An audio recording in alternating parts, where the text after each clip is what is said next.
तो लास्ट हमारा जो बचा हुआ था टॉपिक था वो गैलीलियो प्लैंक एक्सपेरिमेंट था। तो गैलीलियो ने क्या किया, एक इंक्लाइन प्लेन लिया, मतलब जैसे झूला होता है ना जिसमें हम स्लाइड करते हैं, ऐसे एक प्लेन लिया और उस पे से एक बॉल को फेंका। तो उसने देखा जब ये बॉल यहाँ से जा रही है, और उसने क्या किया, टाइम नोट करा कि जब वो यहाँ पे थी तो कितना टाइम है, फिर यहाँ पे आई तो कितना टाइम है, उससे आगे गई तो कितना टाइम है। एक्सपेरिमेंट समझ आया बेसिकली क्या करा? Yes ma'am. ऐसे ही उसने एक और केस किया, ये तो स्लाइड मतलब इंक्लाइंड प्लेन था, दूसरा उसने स्ट्रेट उस पे भी किया, अगर वो ऊपर से सीधा फेंके तो क्या होगा। और दोनों ही केस में उसने टाइम नोट करा। कौन सी एक्सेलरेशन होता है जो वर्टिकल मोशन करवाता है? Ma'am acceleration due to gravity. Acceleration due to gravity, मतलब जी की जो वैल्यू है वो वर्टिकल मोशन कराता है। तो इन दोनों केस में ना उसने अज्यूम करा कि और कोई भी फोर्स काम नहीं कर रहा है, सिर्फ जी काम कर रहा है। और अब इन दोनों एक्सपेरिमेंट को उसने कंडक्ट किया। तो आप देखो, जब वो सबसे पहले बॉल स्टार्टिंग पॉइंट पे थी तो टाइम 0 है, बॉल रेस्ट पे है तो इनिशियल वेलोसिटी 0। फिर उसने क्या किया, वहां से बॉल को छोड़ दिया उस पॉइंट से। फिर टाइम 1 पे उसने देखा जैसे 1 सेकेंड हो गई, कितना डिस्टेंस ट्रैवल करा उसने, ये वाला पॉइंट 1 सेंटीमीटर। फिर उसने देखा जब टाइम 2 हो गया, मतलब यहां से 2, इस पॉइंट से 2 सेकेंड जब बीत गई, तो अब किसने कितना डिस्टेंस ट्रैवल कराया उसने? 4 सेंटीमीटर। 4 सेंटीमीटर। है ना। ऐसे ही जब 3 सेकेंड बीत गई तो कितना डिस्टेंस ट्रैवल करा? 9। 9 सेंटीमीटर। और 4 पे 16 सेंटीमीटर। 16 सेंटीमीटर। ठीक है। अब आप लोगों से क्वेश्चन है कि टाइम जल्दी बढ़ रहा है या डिस्टेंस जल्दी बढ़ रहा है? डिस्टेंस। डिस्टेंस। डिस्टेंस जल्दी बढ़ रहा है ना। अच्छा, और अगर मैं यहाँ पे सीरीज पूछूं कि 1, 4, 9, 16, ये कौन सा पैटर्न बन रहा है, क्या चीज है ये सारी? स्केयरिंग हो रही है। स्क्वायर हो स्क्वायर रहा है मैम। है ना, स्क्वायर्स ऑफ द नंबर है कि ये सबसे पहले 1 का स्क्वायर, 4 फिर हो जाएगा 2 का स्क्वायर, फिर 9 की जगह 3 का स्क्वायर, और 16 है 4 का 4 स्क्वायर। का स्क्वायर। अब आप ध्यान से इस डायग्राम में देखो, 1, 2, 3, 4 क्या है, हमारा टाइम है। तो हम कितना डिस्टेंस ट्रैवल कर रहे हैं वो किस पे डिपेंड कर रहा है? The square of the time, कि अगर हम टाइम का स्क्वायर कर दे तो हमें डिस्टेंस मिल रहा है। ये समझ आया सबको? Yes yes ma'am. Ma'am. Yes, no ma'am. Ma'am, no ma'am. Parikshit देखो, हमने यहाँ पे क्या किया है, हमने अलग अलग डिस्टेंसेस कैलकुलेट करे, 1, 4, 9, 16। अब इनको हमने समझा कि जो ये पैटर्न बन गया, क्या बन गया, नेचुरल नंबर का स्क्वायर बन गया, 1 का स्क्वायर, 2 का स्क्वायर, 3 का स्क्वायर एंड 4 का स्क्वायर। और 1, 2, 3, 4 जो डायग्राम में है वो हमारा टाइम है। तो अगर किसी भी टाइम पे मेरे को डिस्टेंस देखना है तो मैं क्या करूंगी, जैसे 3 सेकेंड पे देखना है, 3 का स्क्वायर किया 9, और ऊपर अगर आप देखो तो हमने 9 सेंटीमीटर ही ट्रैवल करा है। सिमिलर एक्सपेरिमेंट जब उसने वर्टिकल मोशन के लिए किया, मतलब सीधा ऊपर से फेंका, तो उससे भी बिल्कुल सेम रिजल्ट मिला। ठीक है, क्योंकि उसने अज्यूम करा है और कोई भी फोर्स नहीं कर रहा है, एक्ट की फ्रिक्शन भी नहीं कर रहा है, हवा भी नहीं चल रही है, बस जी लग रहा है। अब अगर मैं यहाँ पे बात करूं तो उसने, अगर मैं आपसे यहाँ पे पूछती हूँ कि जब 0 से 1 सेकेंड हुई तो उसने 1 डिस्टेंस करा, फिर 0 से जब 2 सेकेंड हुई तो उसने टोटल 4 डिस्टेंस करा। तो 1 और 2 सेकेंड के बीच में कितना डिस्टेंस करा उसने? यहाँ पे 3। 3 करा। मतलब Yes, हमने ma'am. 1 सेकेंड वाले में से ये जो 2 सेकेंड में करा उसको सब्ट्रैक्ट कर दिया, 4 - 1 करा, तो यहाँ पे 3 आया। ये समझ आया सबको? Yes yes ma'am. Ma'am. Yes. अब मेरे को बताओ, 2 से 3 सेकेंड जब हुई तो कितना डिस्टेंस ट्रैवल करा है? 5। 5। 5. आपने 9 में से 4 को सब्ट्रैक्ट करा, 5 आएगा। फिर 3 से 4 हुई तब 7। 7. है ना, 7। करेक्ट। तो इससे हमारे पास क्या मिला, एक पैटर्न बन गया कि अगर हम सारी जो डिस्टेंसेस ट्रैवल कर रहे हैं कि पहली सेकंड में कितना हुआ, दूसरी सेकंड में कितना हुआ, तीसरे में कितना हुआ, चौथे में कितना हुआ, उनका रेशियो ले रहे हैं, तो वो आ जाएगा 1:3:6:7:9। अब अगर हम बात करें यहाँ पे, ये जो टेबल बनी है वही सेम है जो मैं आपसे पूछ रही थी अभी, कि कितनी पोजीशन चेंज हो रही है। फॉर एग्जाम्पल, जो आपने स्टार्टिंग में बोला था हमारे पास कि टाइम 0 है तो 0, फिर 1 सेकेंड पे 1 ही यूनिट ट्रैवल हुई है, तो कितना डिस्टेंस ट्रैवल करा उसने? 1। फिर जब 2 पे पहुंचा था तो 4 कर चुका था, तो दूसरी वाली सेकंड में उसने करा 3। करेक्ट। फिर उससे अगली वाली में जब तीसरी सेकंड थी तो उसने 9 कर चुका था, तो उस पर्टिकुलर सेकंड में कितना किया? 9 माइनस 4 5। फोर्थ वाली में हमारे पास 7 आ गया और फिफ्थ वाली में हमारे पास 9 आ गया। ठीक है, यहाँ पे मिसप्रिंट है, यहाँ पे 5 आएगा। ये समझ आया सबको एक्सपेरिमेंट इतना? Yes ma'am. Yes, ma'am. तो अब यहाँ पे क्वेश्चन है, द डिस्टेंसेस ट्रांसफर्ड, मतलब ट्रांसफर्ड का मतलब है travelled during equal interval of time by a body falling from rest stand to one another in the same ratio as the odd numbers beginning with unity। मतलब ये क्या कह रहा है कि अगर हम डिस्टेंसेस देखें इक्वल टाइम में, जैसे वहां पे हम कितना टाइम ले रहे थे हर बार डिस्टेंस कैलकुलेट करने के लिए? कोई बता सकता है कि हमने पहले 0 से 1 सेकंड। 1 सेकंड लेते हैं ना, 0 से 1 के बीच में देखा था, 1 से 2 के बीच में देखा था, 2 से 3 के बीच में और 3 से 4 के बीच में। तो हम हर बार जो टाइम था उसको इक्वल ले रहे थे, मतलब 1 second.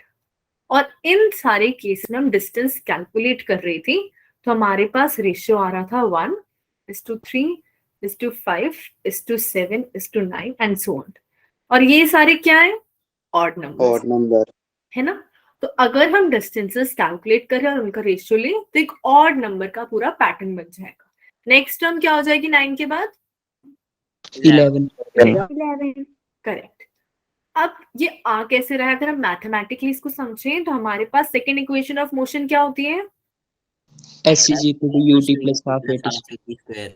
S equals to UT plus half AT square। अब यहाँ पे मेरे को पता है जब कोई बॉडी इनिशियली रेस्ट पे थी और फिर मैं उसे छोड़ रही हूँ तो इनिशियल वेलोसिटी क्या हो जाएगी? 0. जीरो। तो ये वाली टर्म तो हट ही गई। अब अगर आप देखो तो S डिपेंड कर रहा है टाइम के स्क्वायर पे, मतलब अगर जो भी टाइम होगा उसके स्क्वायर से हमें क्या मिल सकता है? डिस्प्लेसमेंट मिल सकता है। और ये एक्सेलरेशन अगर जी भी नहीं है कोई और है तो एक पर्टिकुलर केस में फिक्स रख लिया। तो अगर एक्सेलरेशन फिक्स है हमारे पास तो डिस्टेंस डिपेंड कर रहा है टाइम के स्क्वायर पर। जैसे अगर हम टाइम को 1 लेंगे तो डिस्टेंस आ जाएगा a/2 × 1। टाइम को 2 लोगे तो डिस्टेंस आ जाएगा a/2 × 4। इतना समझ आया सबको? Yes Yes, ma'am. अब अगर मैं पूछूं 1 से 2 के बीच में कितना डिस्टेंस ट्रैवल करा तो कितना बन जाएगा कि इस पर्टिकुलर सेकंड में कितना ट्रैवल करा है? 3 a/2। 3a/2। इनको सबट्रैक्ट करोगे 3a/2 आ गया। अब ऐसे ही हमारे पास पहली सेकंड का आ गया 1, जो दूसरी वाली सेकंड थी उसका आ गया 3a/2 फर्स्ट वाली कहीं से a। तो थर्ड वाली सेकंड में कितना आएगा सोच के बताओ? 5a/2। 5a/2. ठीक है। अब अगर आप रेशियो लेते हो तो आप सेम चीजों को काट सकते हो, कैंसिल कर सकते हो। तो यहाँ से ए कैंसिल हो गया, 2 से 2 कैंसिल हो गया, क्या बचा फिर से लास्ट में? 1:3:5 और नेक्स्ट टर्म जैसे 7 हो जाएगी। ये समझ आया सबको? Yes ma'am. Yes, ma'am. Yes ma'am. Yes, ma'am. अगर एक्सेलरेशन चाहे जी भी ना हो पर अगर एक मोशन में कांस्टेंट एक्सेलरेशन ले रहे हैं तो जिस डिस्प्लेसमेंट हो गई वो टाइम के स्क्वायर पे डिपेंड कर रही है। और जब उनका रेशियो लेंगे कि हर 1 सेकंड में कितना हो रहा है तो हमें एक ऑड नंबर की सीरीज मिल रही है। अब ये समझ आया है तो मैं आपसे छोटा सा क्वेश्चन पूछती हूँ, 6 सेकंड में क्या वैल्यू आएगी? 6th वाली सेकंड में कितना डिस्टेंस ट्रैवल हो जाएगा? 13/2. 13/2। 6th वाली में 11a/2। 11a/2. है ना। 6th वाले में क्या देखना है? 6th ऑड नंबर कौन सा है? जैसे 1 3 5 7 फिर आएगा 9 फिर आएगा 11। तो ये तो फर्स्ट ऑड नंबर पहली सेकंड के लिए, दूसरा ऑड नंबर दूसरी सेकंड के लिए, तीसरा थर्ड वाली के लिए, ऐसे 6th ऑड नंबर 6 सेकंड के लिए। सबको समझ आया experiment? Yes, ma'am. Yes, ma'am. Yes, ma'am.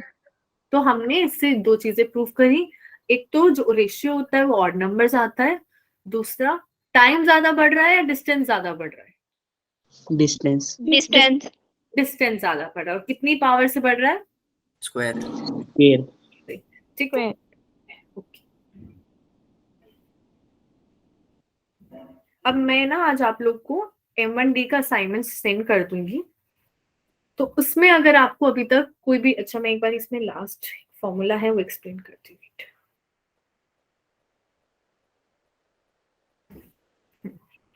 ये जो लास्ट फॉर्मूला है, जब भी हम 2n बोल रहे हैं तो इवन नंबर होता है या ऑड नंबर होता है, Even. Even. तो Even. Even. है ना।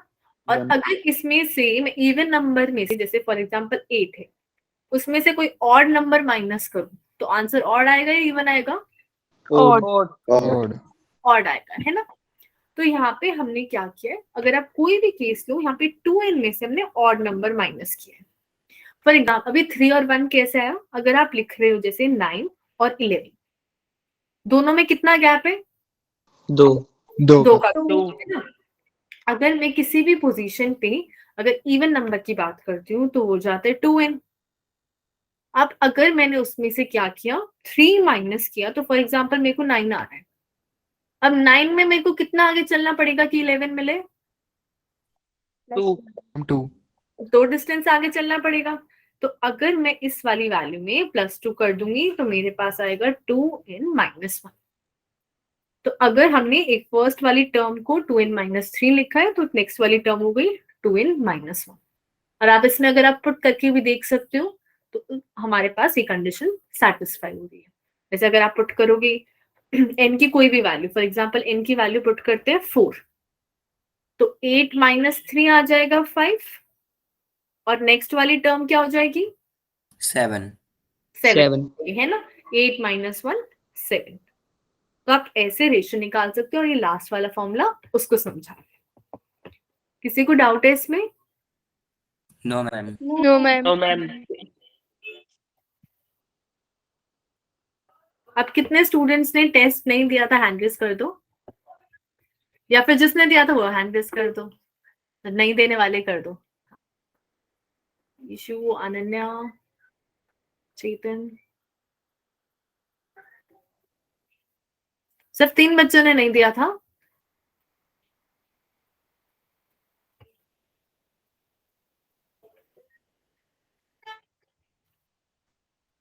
जब मेरे पास रिजल्ट आएगा ना, पूरी लिस्ट आएगी, तो मैं चेक करूंगी फिर कौन कौन झूठ बोल रहा है।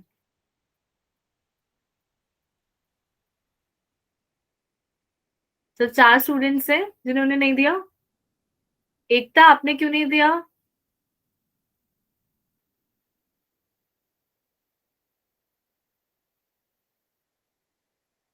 चेतन, आपका नाम रीड कर चुकी थी मैं, हैंड रेस डाउन करने से कोई फायदा नहीं है। चेतन,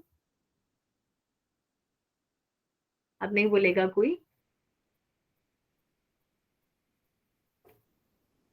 अच्छा, जो लोग टेस्ट देते हैं सबके फुल मार्क्स आते हैं। नीलेश, फुल मार्क्स आए?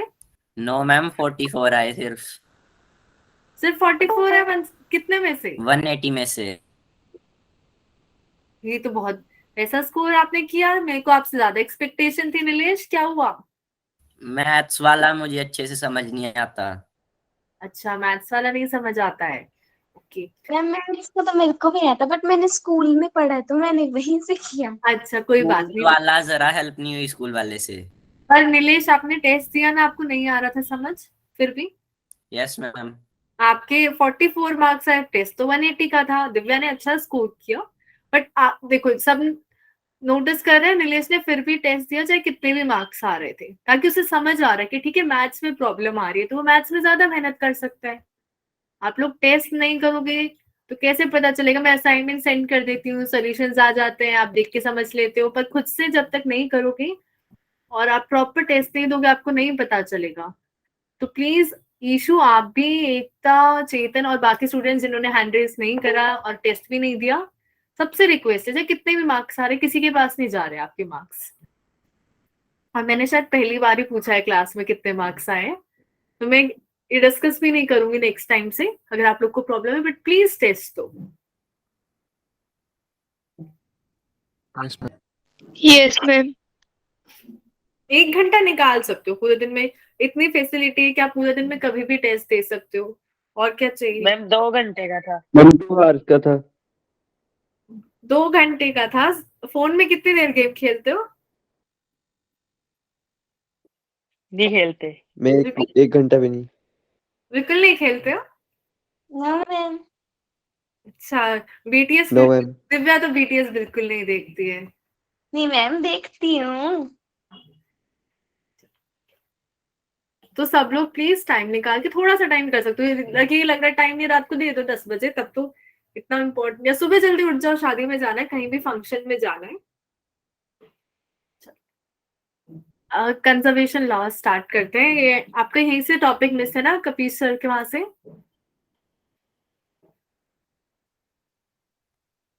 कोई बताएगा? कपीश सर ने यहीं पे छोड़ा था ना, आई थिंक, कंजर्वेशन लॉस पे। मैम कर लिया था, ये कर लिया था? 2 पढ़ लिए थे लॉस। अच्छा ठीक है, मैं एक बार रिवाइज करवा दूँ, काफी गैप हो गया ना। तो हमारे पास फिजिक्स में अलग अलग टाइप के लॉज होते हैं कि ये चीज कंजर्व रहेगी। तो कभी भी नहीं समझ आ रहा है कि कंजर्वेशन लिखा हुआ है उसका मतलब क्या है, तो बेसिकली मतलब है ना उसे आप बना सकते हो ना खत्म कर सकते हो। वो वैल्यू जो है वो फिक्स रहती है। वैल्यू फिक्स रहती है मतलब पहले वाली और बाद में। आप ऐसे मत करना कि आज अगर ये वैल्यू है तो बीच में भी यही वैल्यू चाहिए। बेसिकली मीनिंग है कि फॉर एग्जाम्पल अगर आपके पास स्टार्टिंग में 10 चॉकलेट है इनिशियली, ठीक है, और फिर आप देख रहे हो बाद में कितनी चॉकलेट है, तो कंजर्वेशन लॉ जब भी आएगा तो बाद में भी आपके पास 10 ही होनी चाहिए। अब आपके पास से क्या मतलब है कंजर्वेशन में, समझो। मान लो आप हो और आपका फ्रेंड है, आपके पास तो 10 है पर आपके दोस्त के पास 0 है, तो टोटल सिस्टम में कितनी चॉकलेट हुई? 10 10। 10। अब अगर मैं यहाँ पे फिर से आप और आपके फ्रेंड को बनाती हूँ, आपने क्या किया, 5 उसे दे दी और 5 अपने पास रखी, अब टोटल कितनी हुई? 10। 10। 10 ही रहेगी ना।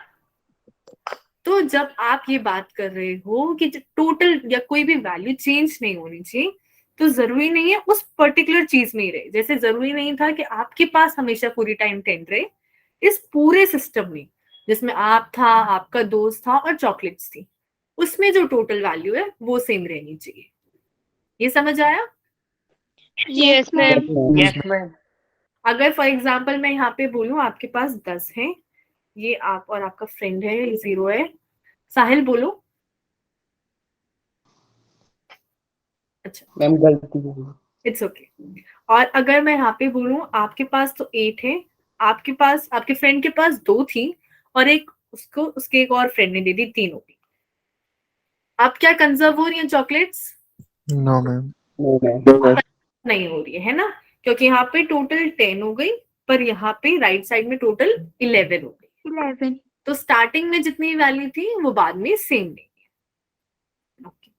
तो हमारे पास जैसे सबसे पहले है कंजर्वेशन ऑफ मैकेनिकल एनर्जी। बोलो Keshav. Ma'am conservation and constant एक ही बात है, अलग अलग बात है? कंजर्वेशन एंड कांस्टेंट एक ही बात नहीं है। कांस्टेंट में जब हमारे पास आ जाता है, बेसिकली आप कह सकते हो सिमिलर है, पर जब आप किसी चीज की कांस्टेंट वैल्यू बोलते हो तो आप ऐसे बोलते हो x इक्वल्स टू 4। आप ये नहीं बोलते ना ये चीज दूसरे में ट्रांसफर हो सकती है, आप ये बोल रहे हो इसकी वैल्यू फिक्स हो गई। तो अगर आप एनर्जी की बोल रहे हो तो टोटल एनर्जी की वैल्यू फिक्स हो जाती है, पर हम एक इंसान से दूसरे इंसान में ट्रांसफर कर सकते हैं। जैसे यहाँ चॉकलेट है, टोटल नंबर ऑफ चॉकलेट हमारे पास कांस्टेंट ही आएंगी, पर हम एक्चुअली में क्या कर रहे हैं, एक से दूसरे में ट्रांसफर कर रहे हैं। ठीक है, तो आप एक तरीके से उसे कांस्टेंट समझ सकते हो। क्लियर है केशव? ज्यादा डिफरेंस? Yes ma'am. तो मैं यहाँ पे एक बार बेसिक मीनिंग समझाती हूँ। हमारे पास यहाँ पे 5 लॉ है। मैकेनिकल एनर्जी, जब आप मैकेनिकल एनर्जी की बात करते हो तो आपके पास 2 एनर्जी आती है। कौन कौन सी है, किसी को पता है? काइनेटिक एनर्जी, काइनेटिक और पोटेंशियल। करेक्ट। तो अब आप बात कर रहे हो कि जो टोटल मैकेनिकल एनर्जी है वो सेम रहती है, मतलब काइनेटिक और पोटेंशियल का सम। फिर हमारे पास है second law of conservation of energy. ये बताता है कि जो सारी, अगर मैं सारी की सारी एनर्जी जोड़ दूं, जितनी भी है, heat energy, chemical energy, potential energy, kinetic energy, जितनी भी आपको एग्जिस्ट करती है, उन सब का सम क्या होगा, सेम रहेगा, स्टार्टिंग में भी और फाइनल में भी। फिर थर्ड है हमारे पास law of conservation of mass. वो कहता है जितने मास आपके पास पहले था उतना ही बाद में रहेगा। जैसे फॉर एग्जांपल आपका वेट था 40 kg, आपने क्या किया, स्वेटिंग करी आपने एक्सरसाइज से, तो जो स्वेट की तरीके से वो निकला, वो सारा क्या था, आपकी बॉडी का मास था। जैसे आपने एक्सरसाइज करी, आपका मास क्या हो गया 35, वो 5 kg कहाँ पे गया, आपकी स्वेट में चला गया, एनर्जी में यूज हो गया। फिर फोर्थ वाला इंपॉर्टेंट है, मास एनर्जी इक्विवेलेंस, ये 12th में आएगा प्रॉपर। उसमें क्या होता है, आइंस्टाइन ने क्या किया, हमारे पास मास और एनर्जी को रिलेट कर दिया कि हम मास से भी एनर्जी बना सकते हैं और एनर्जी से भी मास बना सकते हैं। अभी मैं आगे एक्सप्लेन करूंगी आपको ये। फिर लीनियर मोमेंटम क्या होता है, product of mass and velocity. Product of mass and velocity. हाँ, तो जब भी हम मास और वेलोसिटी का प्रोडक्ट लेते हैं वो सेम रहता है। और लीनियर किसी भी चीज को कब बोलते हैं, लीनियर मोशन, जब पावर 1 हो। मोशन। लीनियर मोशन की बात करिए, पावर 1 भी करेक्ट है, पर लीनियर मोशन की बात करेंगे तो straight line. Motion into एक स्ट्रेट लाइन लाइन। करेक्ट, एक लाइन में है ना। जब पावर 1 हो गई तो बेसिकली एक लाइन में है ना। तो एक पर्टिकुलर डायरेक्शन में जो है वो मोशन कंजर्व रहता है, कि आप एक्स की बात कर रहे हो तो एक्स में, वाई की बात कर रहे हो तो वाई। अब आगे चलते हैं, इनमें किसी को डाउट था? No ma'am. तो अगर मैं बात करूं सबसे पहले मैकेनिकल एनर्जी वाले की, तो हमारे पास जो टोटल काइनेटिक और पोटेंशियल से मिलके एनर्जी बनती है उनका सम सेम रहता है। फॉर एग्जाम्पल अगर आप एक बॉल को ऊपर फेंकते हो, आपने पहले भी करा होगा, तो जब यहाँ हाइट 0 होती है तो पोटेंशियल एनर्जी कितनी होती है, mg। जीरो। हो जाती है ना। और जब सबसे नीचे होती है बॉल, तो क्या चीज सबसे ज्यादा होती है, वेलोसिटी ज्यादा होती है ना? Yes ma'am. इस पर्टिकुलर पॉइंट पे टच करने से पहले, जस्ट पहले वेलोसिटी मैक्सिमम होती है। तो यहाँ पे क्या होता है, काइनेटिक एनर्जी सबसे ज्यादा हो जाती है। फॉर एग्जाम्पल मान लेते हैं 10 है। अब जब ऊपर जाते हैं, मैंने आपको बताया था उस पर्टिकुलर पॉइंट पे वेलोसिटी क्या हो जाती है, 0। 0 है ना। 0 तो वेलोसिटी से कौन सी एनर्जी बनती है, काइनेटिक। काइनेटिक। काइनेटिक एनर्जी तो इस पर्टिकुलर जो सबसे ऊपर पहुंच गया, वहां पे कौन सी एनर्जी 0 हो जाएगी, काइनेटिक। काइनेटिक हो गई है। Kinetic energy. पर हमारे पास क्या कहता है मैकेनिकल एनर्जी का लॉ, कि जितनी पहले टोटल एनर्जी थी उतनी ही बाद में। तो वो 10 एनर्जी कहाँ पे जाएगी, ये जो 10 वैल्यू थी,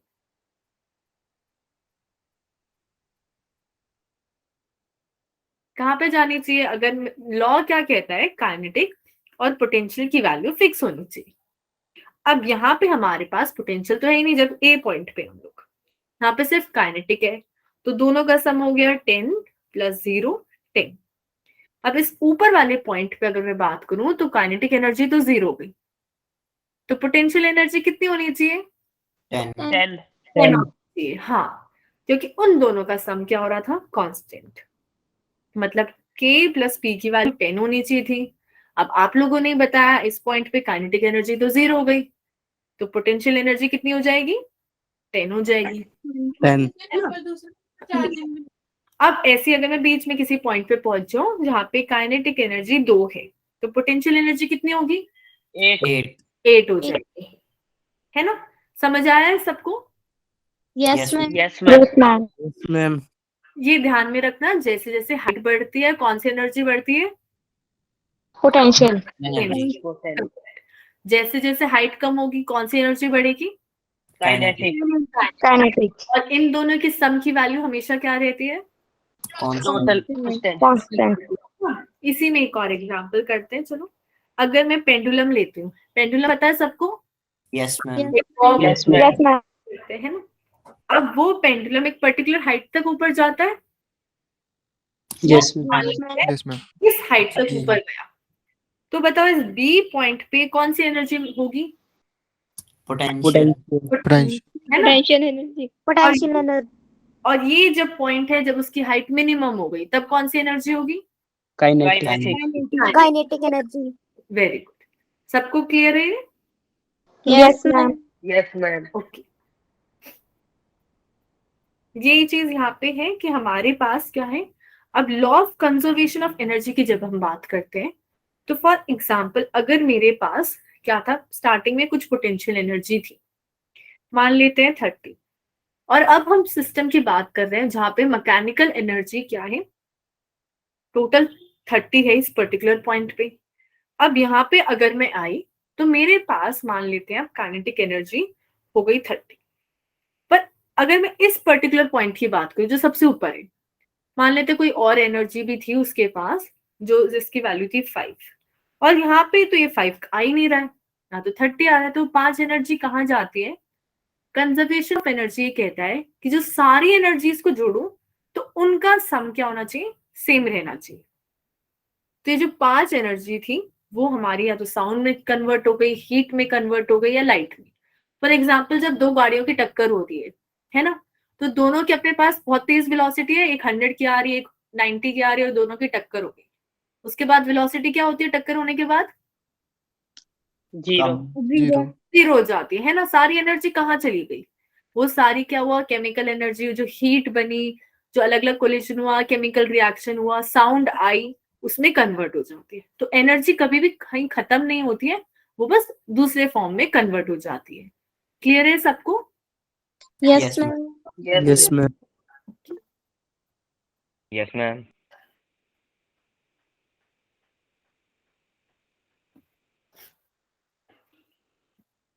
अब हमारे पास नेक्स्ट है लॉ ऑफ कंजर्वेशन ऑफ मास। तो कंजर्वेशन ऑफ मास क्या कहता है? आपने केमिस्ट्री में भी जब इक्वेशंस को बैलेंस करते हो और आपको बोला जाएगा कि अगर आप हमारे पास हाइड्रोजन जो है वो 4 ग्राम का है, ऑक्सीजन हम ले रहे 32, तो उससे जो बनेगा हमारे पास वाटर मॉलिक्यूल, वो क्या होगा? इन दोनों के मासेस को जोड़ के बनेगा। ये बात समझ आई? Yes ma'am. yes, ma'am. Yes, ma'am. अब जैसे मान लेते हैं आपने क्या किया, आपका वेट है 30 तो भी किसी का भी नहीं होगा, खाना खाओ। तो आपका मान लेते 30 kg वेट है, आपने क्या किया, 1 kg आपने चॉकलेट्स खा ली, और 2 kg लगा लो अभी, ठीक है, 2 kg आपने रोटी खा ली, 2 किलो रोटी, तो आपका वेट कितना हो जाएगा? 33। 33 हो जाएगा, 33।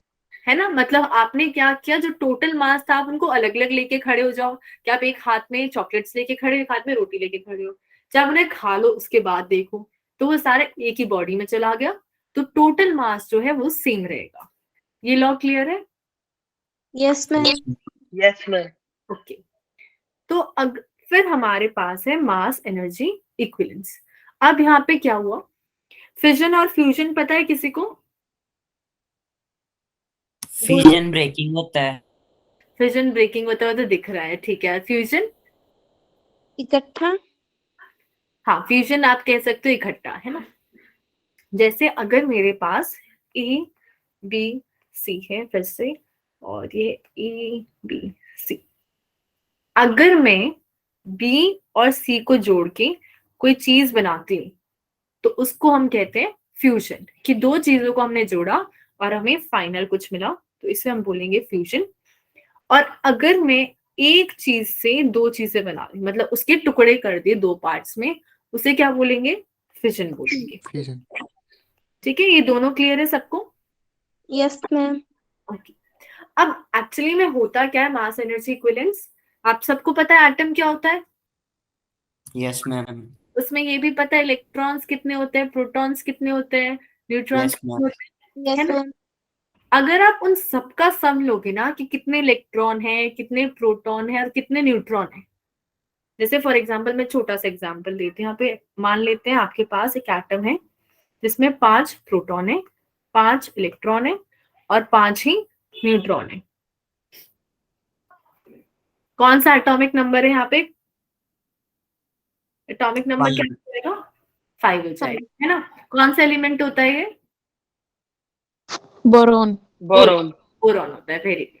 तो हमारे पास यहाँ पे एक बोरॉन एलिमेंट है, और अब आप क्या करो, 5 प्रोटॉन का सम जोड़ दो, 5 न्यूट्रॉन का सम जोड़ दो और 5 इलेक्ट्रॉन का सम जोड़ दो, अलग अलग करके। और फिर आप ना एक अलग से बोरॉन का एक एटम लो, उसका सम लो। तो ये दो मासेस है ना, ये कभी भी बराबर नहीं होते। ये जो कंपोनेंट्स बनेंगे इनका मास ज्यादा होगा कंपेयर टू जो पूरा का पूरा एटम आपको मिलेगा। ये बात समझ आई? Yes, ma'am. दोबारा से बताना एक बार। हाँ देखो, अगर आप यहाँ पे एक बोरॉन में ये सारी चीजें होती हैं, अगर आप क्या करो इन सबको जोड़ो, तो फॉर एग्जाम्पल आपने मान लेते हैं, चलो प्रोटॉन का मास 1 है और इलेक्ट्रॉन का मास ऑलमोस्ट 0 आप नेग्लेक्ट कर सकते हो। तो टोटल मास कितना बनेगा कि प्रोटॉन का मास 1 है और न्यूट्रॉन का भी 1 है? True. 10 10 बन जाएगा ना। 5 प्रोटॉन है 5 न्यूट्रॉन है, तो ऑलमोस्ट 10 हो गया।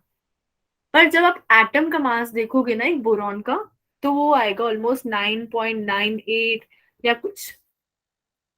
ये बात समझ आई? पर Yes, 9.98 क्यों आया? क्या बोल रहे हो दिव्या? 9.98 क्यों आया?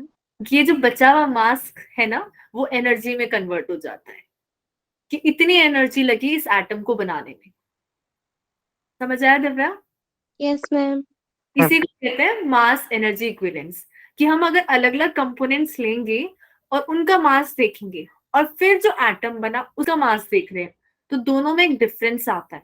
अब लॉ ऑफ कंजर्वेशन ऑफ मास कहता है मास तो डिस्ट्रॉय नहीं हो सकता, तो जो बचा हुआ मास होता है वो एनर्जी लग जाती है उन सारी चीजों को जोड़ने में और एक एटम बनाने में।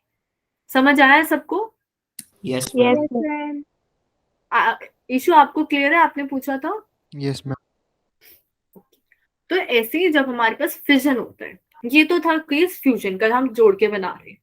तो फिजन में भी जब मेरे पास एक बड़ा पार्टिकल था, बड़ा बेसिकली यहाँ पे न्यूक्लियस, और उसको मैंने छोड़ के 2 टुकड़ों में करा, तो तब भी मेरे पास कुछ एनर्जी चेंज होती है। वो एनर्जी चेंज कहाँ से आती है? जो मास चेंज आ रहा है वहां से। कि अगर मेरे पास इस केस में ये 20 का है, ये आ जाएगा 10.3 का, ये आ जाएगा 9.6 का, तो अभी भी मेरे पास बीच में हल्का सा चेंज आता है, वो सारा एनर्जी में कन्वर्ट हो जाता है। तो आपके पास आ जाता है एनर्जी इक्वल्स टू mc²।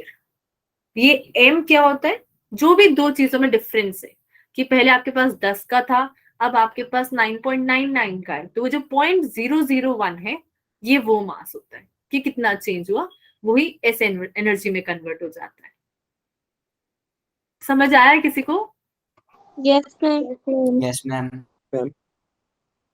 जब आप 12th में ना इसका पूरा चैप्टर है एटम एंड न्यूक्लियाई, वो करोगे तो उसमें ज्यादा क्लियर होगा। उसमें आप प्रॉपर कंपोनेंट्स का करोगे अलग अलग चीजों से, ये फॉर्मूला पूरा यूज होगा। किसी को कोई डाउट है स्लाइड में? Ma'am no ma'am. क्या है? बोलो Divya. Ma'am c²। c²। c क्या होता है? किसी को पता है? Speed of light. Speed of light. हाँ, ये स्पीड ऑफ लाइट ही है। क्या वैल्यू होती है स्पीड ऑफ लाइट की? 3 मीटर/8 की पावर 8। हाँ, ये वही कांस्टेंट है दिव्या। c यहाँ पे है speed of light, 3 × 10⁸ speed of light in air, ये वही c है। और किसी को कोई डाउट है स्लाइड में? हम कैसे कन्वर्ट करेंगे एनर्जी को मास में या मास को एनर्जी में? हम नहीं कन्वर्ट करते हैं, वो हो जाता है कि अगर आप अलग अलग चीजों को लो, जैसे अगर आप मान लो कि, अच्छा ठीक है इजी एग्जांपल लेती हूँ, आप किसको कुछ बनाना आता है? चावल लेते हैं, उसमें पानी डालते हैं, गैस पे रखते हैं, चावल बन जाते हैं, इतना पता है सबको? Yes, yes ma'am. Ma'am. Yes ma'am. Yes ma'am. है ना? अब अगर आप मान लो फॉर एग्जाम्पल आपने क्या किया, अब मैं पानी को भी यहाँ पे केजी में ले रही हूँ, तो उसको मत कंसिडर करना। अगर आपने फॉर एग्जाम्पल 2 kg चावल लिए और आपने क्या किया, उसमें 1 kg पानी डाल दिया, लीटर में आप कन्वर्ट कर लो यहाँ पे, तो हमारे पास टोटल 3 kg का आया टोटल हमारे पास, जो हमने उसमें सामान डाला। पर एक्चुअली में क्या है, वो इतना नहीं बनता।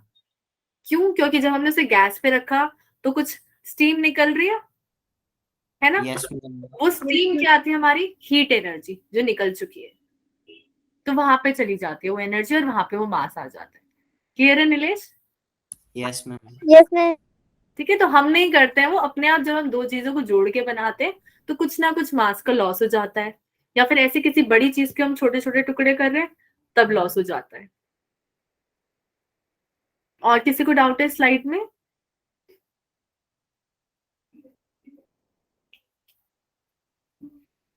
अब यहाँ पे कंजर्वेशन ऑफ लीनियर मोमेंटम, ये बहुत यूज होगा, तो इसको ध्यान से समझो।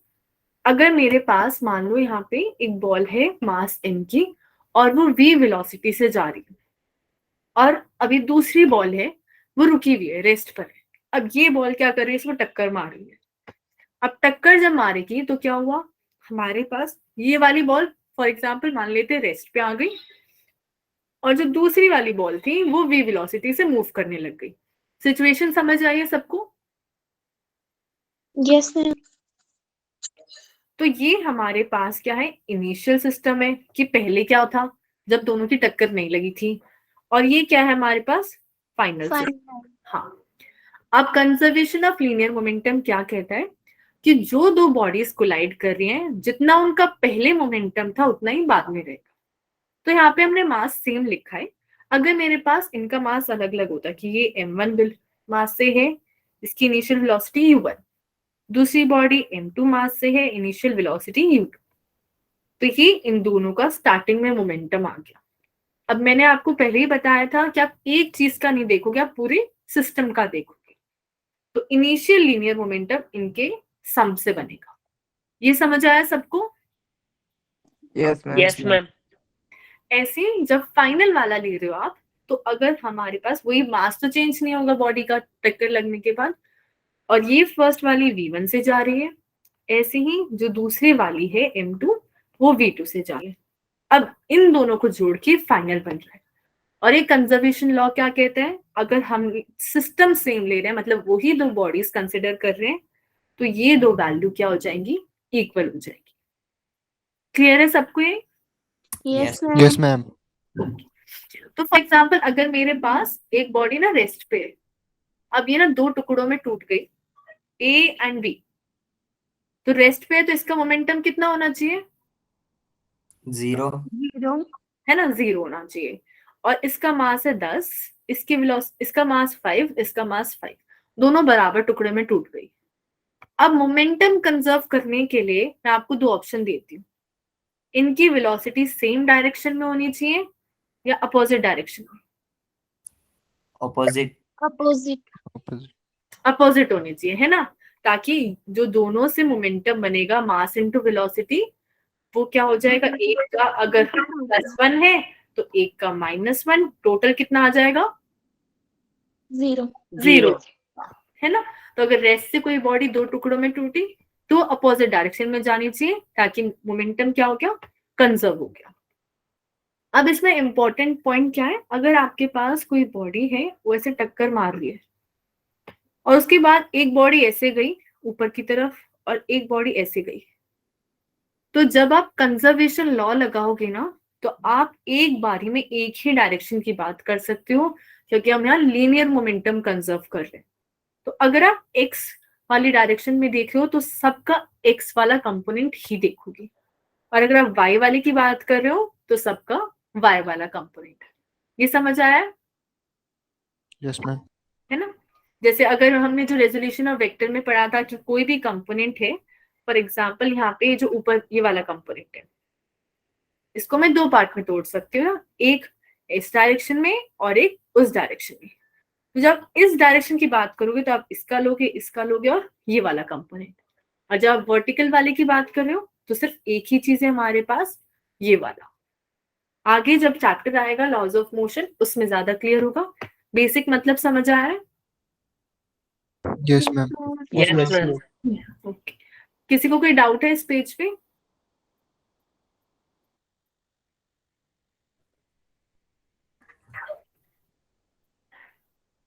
अब यहाँ पे बताओ कौन सा कंजर्वेशन लॉ नहीं है, conservation of energy, conservation of mass, D. D. Law conservation of current, कि करंट कंजर्व नहीं रहता है, पर मोमेंटम बोलो, एनर्जी बोलो या मास बोलो, वो सब क्या रहेगा, कंजर्व रहेगा। करेक्ट। जब कंजर्वेशन लॉज में किसी को कोई भी डाउट है तो एक बार पूछ लो। मास इक्विवेलेंट वाला फिर से बताना। मास इक्विवेलेंट वाला कि इनिशियल मास और फाइनल मास या एनर्जी वाला? इक्विवेलेंट मास वाला जो था। मास एनर्जी इक्विवेलेंस था वो क्या कहता है कि अगर मेरे पास दो कंपोनेंट है, एक 10 का और एक 5 का, मैंने इन दोनों को जोड़ा तो जोड़ने में कुछ तो ताकत लगेगी, तो हमारे पास जो फाइनल चीज बनती है वो बनेगी फॉर एग्जांपल 14.99 की, और जो बचा हुआ 0.01 है ये सारा एनर्जी में चला जाता है। अब इसी मास से अगर हम देखना चाहें कि कितनी एनर्जी बनी तो वो हम निकाल सकते हैं डेल्टा ई, मतलब एनर्जी कितनी बनी इनटू mc²। यहाँ पे जब आप मास लेते हो तो ना ये वाला लेते हो, ना ये लेते हो, ना ये लेते हो, आप ये लेते हो कि एक्स्ट्रा कितना मास बचा है, उससे एनर्जी कैलकुलेट करते हो कितनी एनर्जी बनी। क्लियर है नीलेश? Yes ma'am. ये दोनों केसेस में होता है। अगर आप किसी बड़ी चीज को तोड़ते हो उसमें भी ताकत लगती है, उस केस में भी होता है। दो चीजों को जोड़ के बना रहे हो उसमें भी हो रहा है। फिजन और फ्यूजन दोनों में कुछ एनर्जी निकलती है। और किसी को कोई डाउट है इसमें?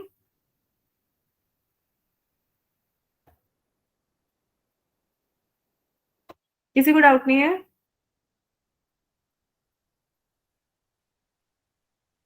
मैम एक बार कंजर्वेशन ऑफ एनर्जी बता दो। Conservation of energy, conservation of energy Divya ये कहता है कि अगर हम लोग सारी एनर्जीज को ले इकट्ठा, तो अभी तक हम बात कर रहे थे सिर्फ काइनेटिक और पोटेंशियल की, पर अगर मेरे पास मान लो 20 जूल है एनर्जी पहले, और बाद में मैंने क्या किया 10 जूल का, तो मेरे पास काइनेटिक एनर्जी आ गई। तो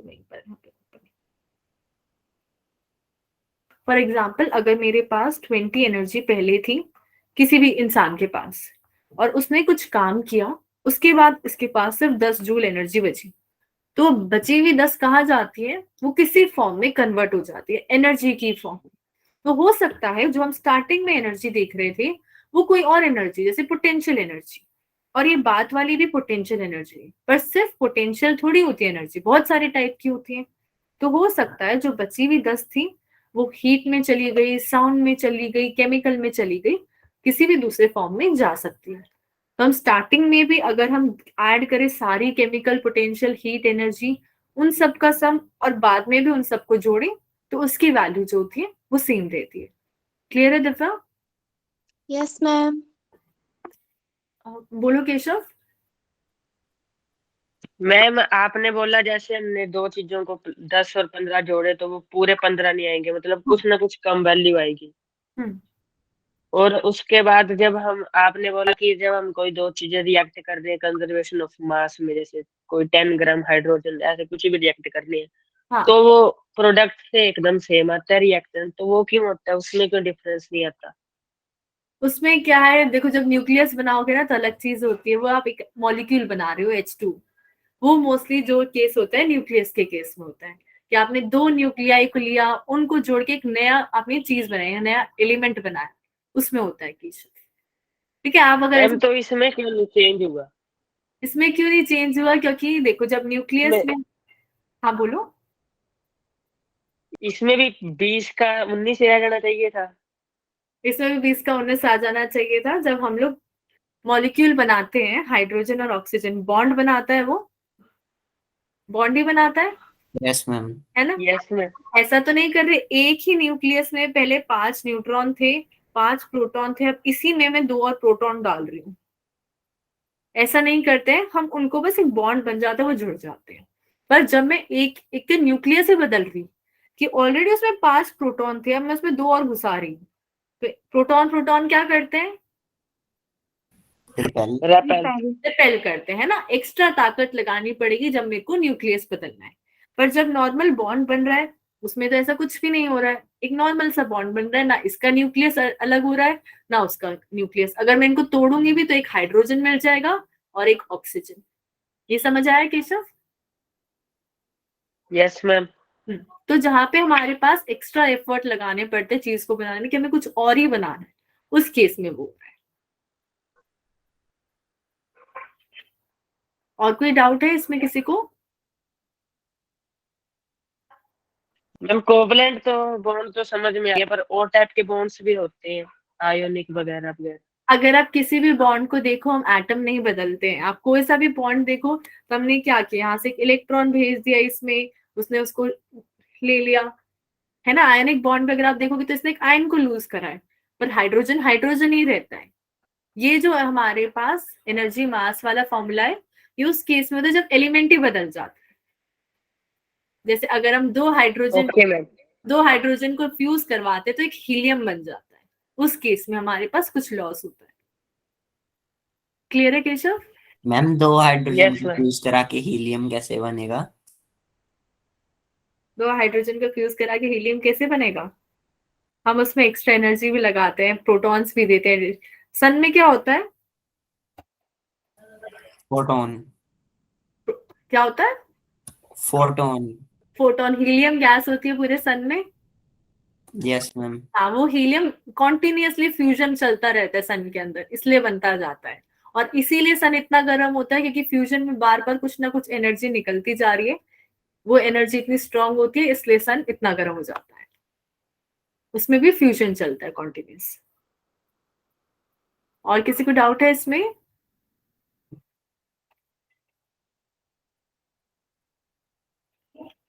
किसी को डाउट नहीं है इसमें? No ma'am. तो अब हम पेपर एक बार डिस्कस कर लेते हैं जो हुआ था।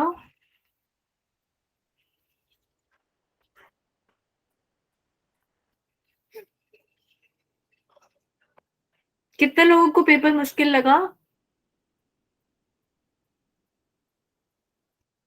फिजिक्स का या फिर सबका? सबका बता दो ओवरऑल। सबसे मुश्किल कौन से चैप्टर्स थे? मतलब आपको क्या लगा, फिजिक्स ज्यादा मुश्किल था, मैथ ज्यादा मुश्किल? मैथ सबसे मुश्किल था। Maths. Ma'am maths.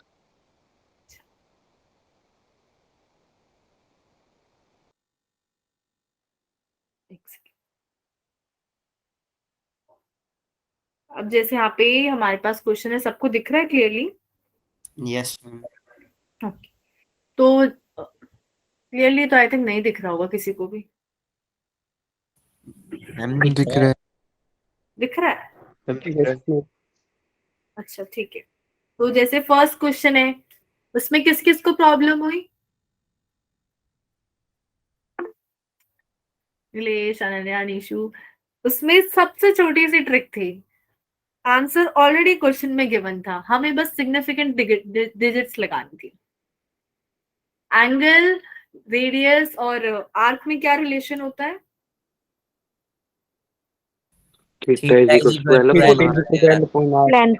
Divide, multiplication, यही वाला होता है। Yes ma'am. Yes ma'am. Divide और मल्टीप्लिकेशन में क्या रूल होता है सिग्निफिकेंट फिगर्स का? सबसे कम सिग्निफिकेंट फिगर होती है वो रिजल्ट होता है ना। तो यहाँ पे हमारे पास दो ही चीजें थी, एक तो ये वाला टर्म और एक ये वाला टर्म। इन दोनों को हम डिवाइड कर रहे थे, तो सिग्निफिकेंट फिगर्स किस में कम है? दोनों में सेम है। दोनों में सेम है, फर्स्ट और सेकंड। है ना, और दोनों को डिवाइड करके बन रहा है, तो आंसर कौन सा होना चाहिए? फर्स्ट। फर्स्ट। फर्स्ट होना चाहिए। आप लोगों ने कौन सा करा? फर्स्ट। फर्स्ट करा? Yes ma'am. Okay, yes ma'am. आ गया समझ सबको ये? Yes yes ma'am. मैम। तो इतना, क्योंकि मैंने भी जब क्वेश्चन देखा तो मैंने भी देखा कि इतना कॉम्प्लिकेटेड इसमें दे रखा है, पर ये तो एक्चुअली में आपको आंसर ही दे रखा है। फिर क्वेश्चन नंबर सेकंड में कैसे देखना था सिग्निफिकेंट फिगर्स, जब दो टर्म को ऐड करते हैं, डेसिमल के पीछे जितने होते हैं उनको, है ना, मिनिमम जितने डेसिमल होते हैं उतना लेना होता है। इसमें कितने मिनिमम डेसिमल? 2 डेसिमल के दो बाद है 2। ना, तो कौन सा हो जाएगा? दो। ए। फर्स्ट। है। हाँ, फर्स्ट हो जाएगा। फिर थर्ड वाले में हमारे पास वॉल्यूम में बताना था परसेंटेज एरर, ये तो हो गया होगा सबसे। Yes ma'am. Yes ma'am. Yes ma'am. इसका कितना आंसर आया? डी 6%। हाँ। अच्छा, फोर्थ में हमें बताना था डायमेंशनलेस कौन सी चीज है? Coefficient of friction. Coefficient of friction, है ना। अगर कभी बाद में भी आए ना तो याद रखना, कोएफिशिएंट जनरली रेशियो होता है दो चीजों का, तो वो डायमेंशनलेस हो जाता है। फिर नेक्स्ट वाले में फोर्स, एक्सेलरेशन, टाइम को लेके हमें लेंथ बताना था। ये करा किसने मैम ट्राई? थर्ड वाले का Yes, आंसर ma'am. क्या था Yes, मैम? ma'am. 6 था। 6%. थर्ड वाले का 6% था। किसने पूछा? अमानिक ने। हाँ, वॉल्यूम आर क्यूब होती है ना, yes ma'am. Yes. H into r का परसेंटेज 2%, 6% आना था। Yes ma'am. फिफ्थ किसने ट्राई किया? मैंने किया था। हाँ, आंसर क्या आया? Ma'am D. ठीक है था। 4. 8t square. डी। डी आया। D. इसमें अगर आपको वैसे भी नहीं समझ आ रहा है तो आप क्या कर सकते हो, इतना बड़ा फॉर्मेट प्रोसीजर करोगे, आप ऑप्शन से भी सॉल्व कर सकते हो, है ना। तो ऑप्शन दे रखा है, उसमें वैल्यूज पुट कर दो, फोर्स का क्या है, टाइम का कितना है, एक्सेलरेशन का कितना है ना। किस किस का करेक्ट है फिफ्थ वाला? मैम 4th है आंसर. फोर्थ है, हाँ, डी आंसर यहाँ पे 80 स्क्वायर। नेक्स्ट देखते हैं।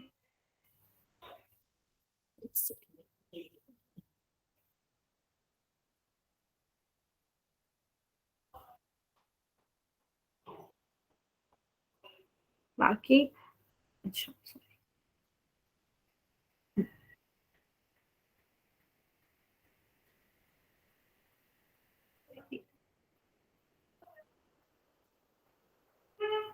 हाँ, फिर इसमें किसको प्रॉब्लम आई सिक्स्थ वाले में? डायमेंशंस बताना था विस्कोसिटी का।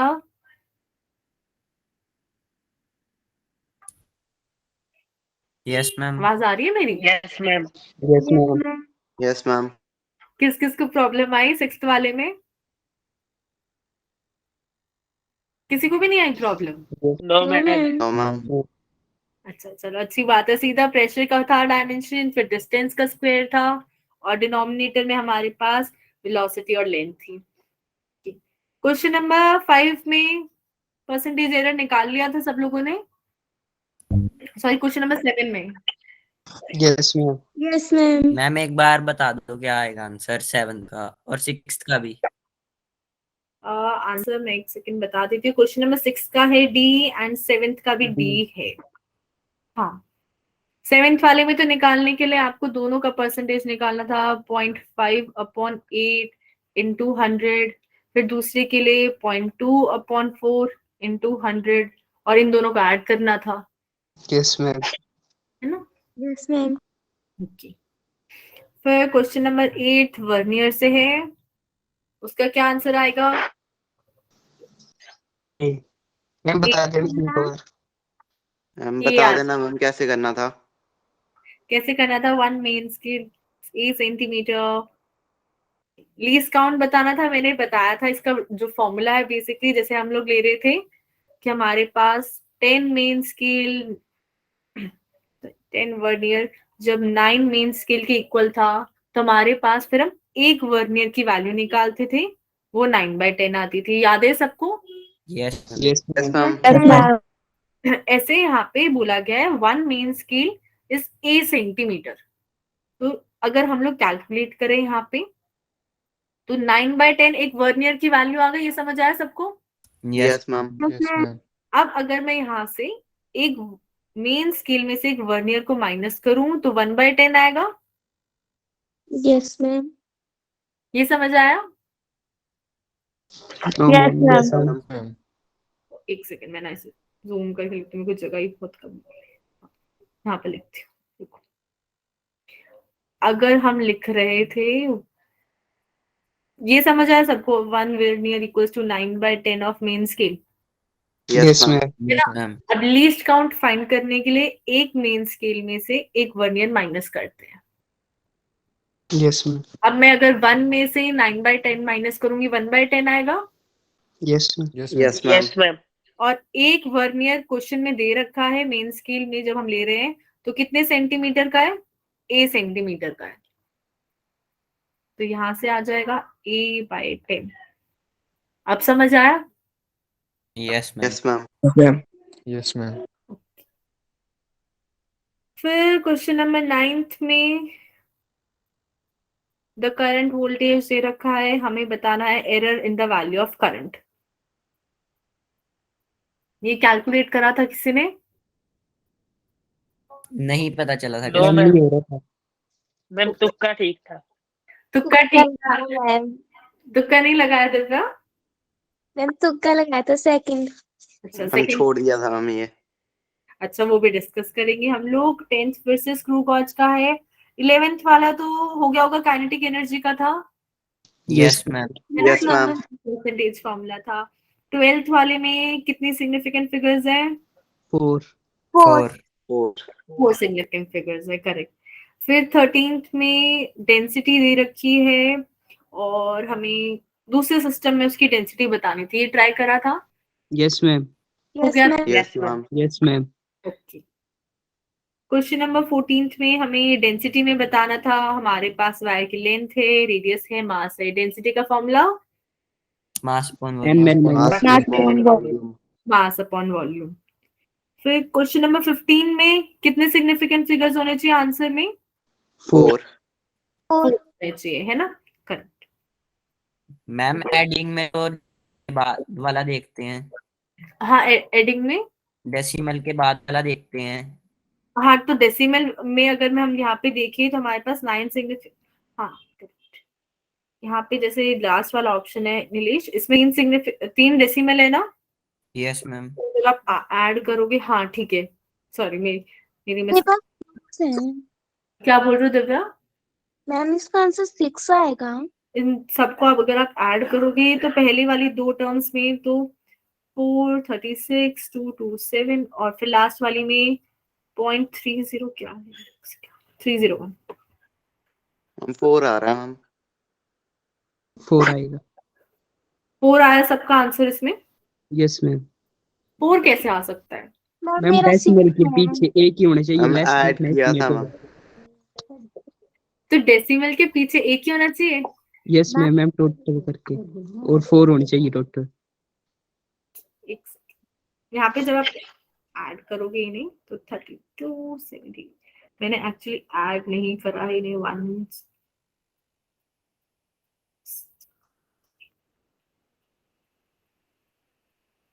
हाँ, जब आप उन्हें राउंड ऑफ करोगे उसके बाद 4 आएगा, correct. Yes ma'am. Yes ma'am.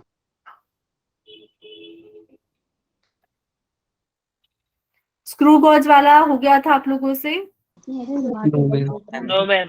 वो भी नहीं हो पाया। चलो ठीक है, तो ये इन 2 क्वेश्चंस को ना मैं अभी नेक्स्ट क्लास पे लूंगी क्योंकि मेरी नेक्स्ट क्लास का भी टाइम होने वाला है बस। Yes ma'am. सिर्फ 10th एंड 9th में प्रॉब्लम हुई आपको? 9th और 10th। 9th एंड 10th में ना, ठीक है।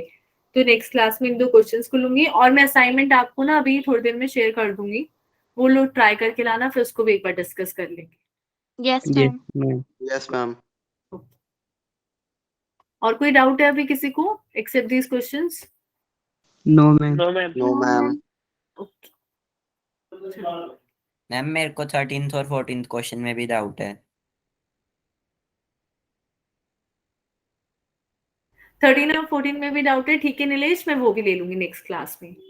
9th 10th और 13th एंड 14th और भी किसी को किसी पर्टिकुलर क्वेश्चन में डिटेल सॉल्यूशन चाहिए तो वो भी बता सकता है, मैं वो वाला कंसिडर कर लूंगी नेक्स्ट क्लास के लिए। Ma'am 8th।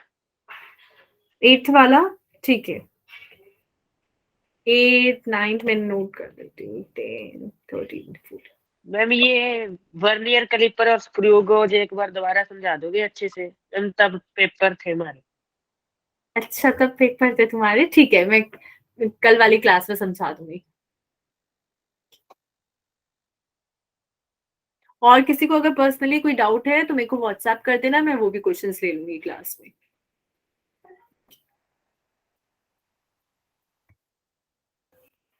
Bye bye everyone. Thank you bye ma'am. Ma'am. Bye ma'am. Bye ma'am. Bye ma'am भी बोल सकते हैं, गुड नाइट तो बोल नहीं सकते। हाँ अभी तो इतनी जल्दी। गुड नाइट नहीं बोलेंगे, बाय बोलेंगे। Bye bye. Bye ma'am.